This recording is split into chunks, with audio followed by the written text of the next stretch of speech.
अर्घ्य मंत्र। ओम अर्घ्य गुहाणदेवेशा गन्धपुष्पाक्षते युतं ताम्रपात्राथितं चैव फलतोयशमन्वितम्। ॐ श्रीगजाननाय नमः। अर्घ्य समर्पयामि। ॐ महालक्ष्मी नमः। ॐ कासस्मितां हिरण्यप्रकारामादरां ज्वलन्तीं तोतान्तर्वयन्तीं पद्मे चितां पद्मवर्णातामेहोपहये श्रियम्। ॐ ऐं ह्रीं श्रीमहालक्ष्मी नमः। अर्घ्यं समर्पयामि। ॐ कनकशङ्कुटिस्थापितं वरं जलसुवर्णमुक्ताफलेयुतं करसरोरुहाभ्यां धूतं मया जनपभूयतामर्घ्यमुत्तमम्। विष्णवे नमः। अर्घ्यं समर्पयामि।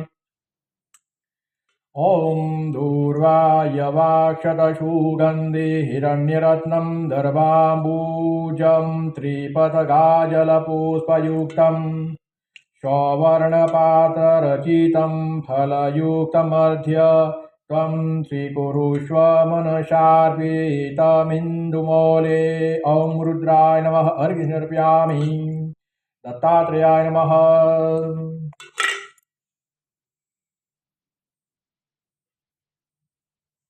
ॐ दत्तात्रेय गुरुदेवताभ्यो नमः।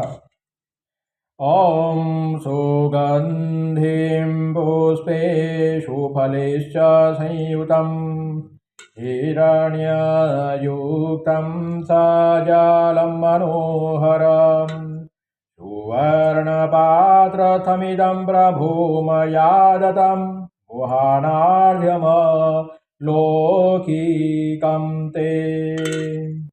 त्वमेव सर्वयोगानां भोक्ता साक्षी गुरुगति फलं तत्कारणं बीजस्थानं त्वमसि तत्त्वतः। दत्तात्रेयाय नमः। अर्घ्यं समर्पयामि।